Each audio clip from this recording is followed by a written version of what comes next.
Now that we're in Season 3, before we take any time to really focus on character changes, I want to highlight how the game itself has changed.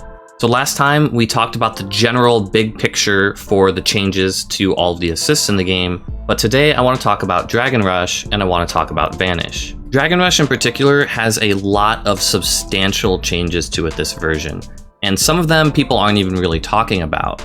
The most obvious change is that you can cancel normals into dragonrush, which seems like a really strong tick throw. And I'm not gonna lie to you, it's really strong. I like this change a lot for offense. Characters that had weaker mix-up before now have something extra to lean back on. But at the end of the day, it is still a dragonrush. If you could react to dragonrush before, you can react to it now. The only difference is this is one more time that you have to look for it. And you can specifically only cancel into dragonrush after a standing light attack. So if I try to do it after a 5M, I can't get it. If I try to do it after a crouching light, I can't do it. If I do it after a 2H, I can't do it. So although this seems like a really big change and the defender has to look for dragonrush all the time, that's not the case. You don't actually have to look for dragonrush all the time. You just have to look for it when you know your opponent is plus and after a 5L, and that's a really good start for learning to defend against it. At the end of this video, we're going to put some emphasis on learning how to practice teching dragon rushes, so stick around for that. But there's actually a few more things to consider with this tick grab. First of all, the gap between the 5L and the dragon rush is actually pretty small. Our opponent can definitely mash out, so if we set them to mash with a light attack, they will mash out in time to hit us. However, the gap isn't so big that most mediums and heavies can work. So we set Kid Buu to do a 5M there, standing medium, and it didn't work. If we set him to do a heavy attack, then that doesn't work either. So although your opponent can mash as a guess to beat this, it's probably still not the best thing to do because we could really easily just frame trap into a medium. Still, I think the best answer is always going to be to react. But there's one more thing to consider too. Since dragonrush moves your character pretty far forward, reflect actually sort of loses to this.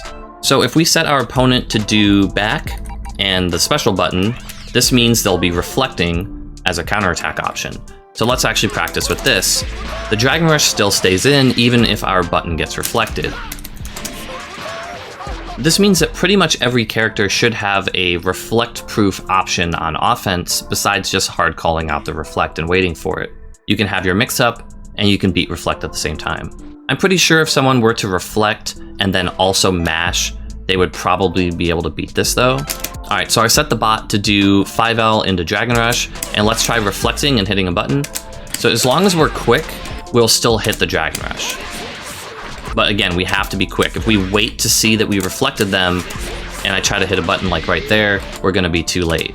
I think in general, it's gonna take us all a little while to start looking for dragonrush in times after we block a 5L. But I'm pretty sure if we stay mindful of this change, we should get some good practice defending against it, and we should eventually be able to deal with it pretty consistently. One last note about using a 5L to tick grab into dragonrush. Not all characters' 5Ls are created equal. Obviously, Adult Gohan's is going to be extra tricky because his is 2 hits.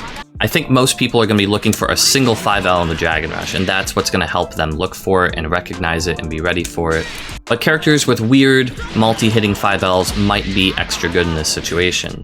First character I really thought of that came to mind was Vegito, who's going to be able to do that now. Vegito might actually be one of the characters that benefits from this change the most, just because his pressure before was so good, he could stagger with his 5L from so far away.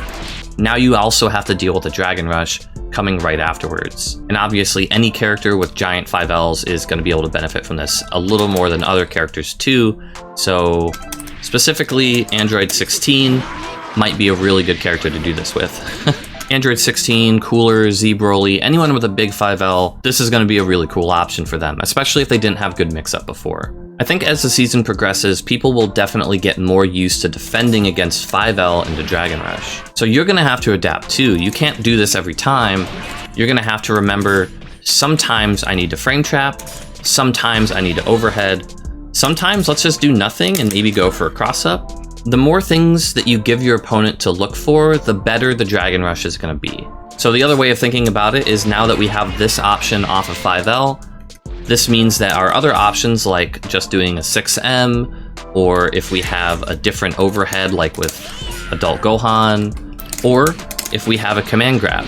All of these things get stronger the more things our opponent has to look for. There is one change to Dragon Rush that I haven't seen people talk about very much at all, and that's what happens after you tech the Dragon Rush. So if we pause the game, go to enemy settings, and set our opponent to tech Dragon Rush cancel on, now if we go for a Dragon Rush, they'll tech the Dragon Rush. Previously in this situation before, neither player had air actions after teching the Dragon Rush. There was one specific situation where if you teched it on one of the very last frames of the Dragon Rush, you retained your air action, so the defending player could double jump and forward dash afterwards. But that came up so infrequently that it wasn't really worth talking about. Now, both players can double jump after a Dragon Rush. Both players can air dash backwards after a Dragon Rush. So this means if you go for a Dragon Rush and it's teched, you can pretty much always get away. And the same goes for your opponent after they tech it. In the previous version, there were a lot of characters that could lock you down after you tech their Dragon Rush, and there wasn't a whole lot you could do about it. GT Goku in particular was a really good example because he could use a beam to catch you as you were on the ground, cancel into Vanish and be plus, or he could use his EX Lariat, and he was plus on the way down because of all the extra block stun you have when you block a special move in the air. And this created a mind game that not a lot of people actually liked. But people haven't really been talking about the fact that now both players can just get away afterwards. So let's have 16 go for a grab here. Let's tech the grab, and we can kind of maneuver in ways that we couldn't do before, which is just really nice to have as an option. So let's say Cell goes for Dragon Rush and tries to lock us down with a beam afterwards. Now we can jump over it and actually get a real punish. I think this change will be super good for the defending player in particular, because in Season 2 you really didn't have a good way to get out in this situation, and the attacking player had a lot of ways of keeping themselves in even if you did the good thing and tech the Dragon Rush properly. Personally, I'm actually a really big fan of this change. And of course, there's a really big change this season about how snaps work, which essentially eliminates the snap meta altogether, affects decision making whether or not it's worth it to snap in a character who has blue health that you want to get rid of, but that's a topic for another video altogether. Let's move on to talk about Vanish.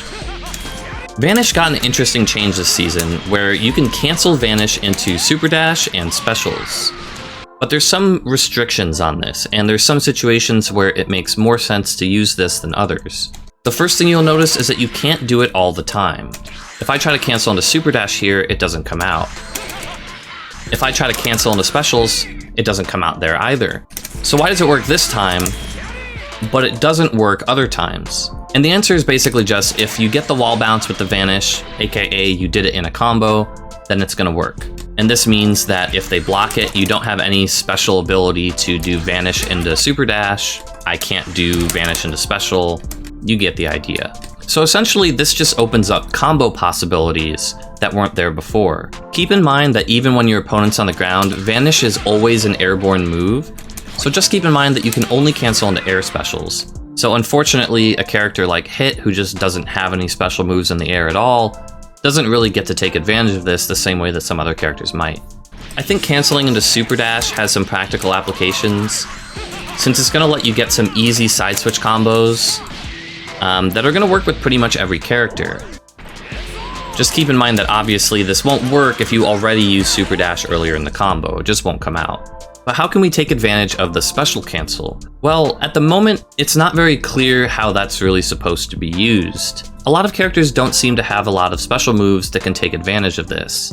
And I'd say most characters still can't really do anything better than what we were doing before, ending a combo into Vanish and Dragon Rush to get some extra damage. But I have seen a few examples floating around where characters who have horizontal special moves that make them travel a long distance can extend combos that way. So anyone who has a move like this, Vegito, Ginyu, Base Goku's shoulder tackle, Blue Goku's shoulder tackle, probably Bardock Lariat, probably GT Goku Lariat. Anyone who has combo tools like this can probably take advantage of this and get an extension off of Super Dash they might not have been able to get before. Just remember that if you don't cancel into a launcher at some point, you won't retain the sliding knockdown with a lot of characters. So that last time I didn't launch at all. This time if I launch with 2H and then vanish, I should retain the sliding knockdown that we got from the launcher. This reminds me how Vegeta's been able to do something pretty similar this whole time by vanishing, whiffing a jump 2H, and then mashing L to get his sliding knockdown. They basically just opened this up for a lot more characters. At this point, this is how I see the vanish change coming into play for a lot of characters, but I can't say for sure that this is the only use for it. Again, we're only on week 1 of Season 3, so I'm sure there's a possibility of finding some really cool applications for this down the road. I've talked about this before, but it seems like a great time to talk about it again. How do we practice defending against dragonrush? This is one of the most common questions I get, and even though we've talked about it in the past, it makes sense to cover it again now that dragonrush has been improved in Season 3. In training mode, if we go to info display settings, make sure that show hide dummy info is turned on, and then go to button settings and make sure you have a button set for record and a button set for play. Now, if you hit the record button, you'll switch to the dummy. If you hit it again, you'll start recording. If you hit it a third time, it'll save. Now, if you hit the play button, it'll play that recording back, all the way up to the point that you saved it. And the idea is that you want to have multiple recordings where, one, they go for the dragonrush, so you can practice teching it, and then other recordings that do other things, just to make sure that you're only teching the dragonrush when you see it and you're not just guessing. So let's record one where he does an air dash into L dragonrush. Let's record another one where he does an overhead instead. Let's record another one where he just frame traps afterwards. Let's record another one where he goes for 2 instant air dashes in a row. I'm just making this up as I go, by the way. Even though the game is generous and gives us 8 recording slots, practically there's an infinite number of block strings, mix-ups, timings for how you could record these, so there's no way to record everything. But even just having a small handful of recordings and not just a single one that you're prepared for every time will help you make sure that you're looking for it properly. So now if we set this to playback at random and we hit play, it'll randomly pick one of these and play it back. We use slots 1 through 4, just make sure that those slots are higher than 0. Anything that's higher than 1 is going to show up even more often. I think by default the game sets all of these to 50, but I just put them all to 0 and 1 because that's just way easier to work with. So since recording slot 1 is the one that had dragonrush on it, let's make this one show up 3 times as often than everything else, because that's what we're trying to practice against. Now if we play back at random, we'll probably be seeing the dragonrush most of the time, but other things are going to get mixed in too, like the overhead. Obviously, the more recordings you have set, the harder it's going to be to deal with everything, because there's going to be more things to look for. So when we start out, let's just have a handful to practice against, but as this gets harder, let's start recording even more. So let's do another one where maybe we dragonrush again, but this time the timing is different. This time we didn't use 5L. Let's do one where he uses command grab. And maybe let's do one where he does an empty air dash into low. Now if we turn these recordings on and play these back at random, we should have even more things to look for.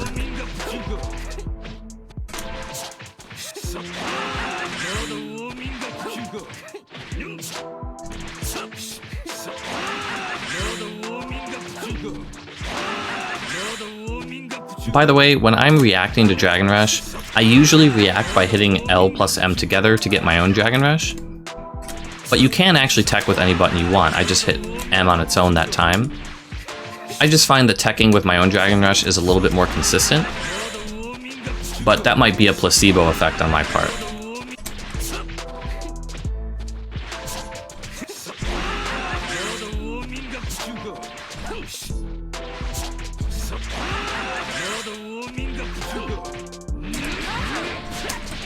Keep in mind that you want all of your recordings to start the exact same way, otherwise you're going to be able to tell them apart early on.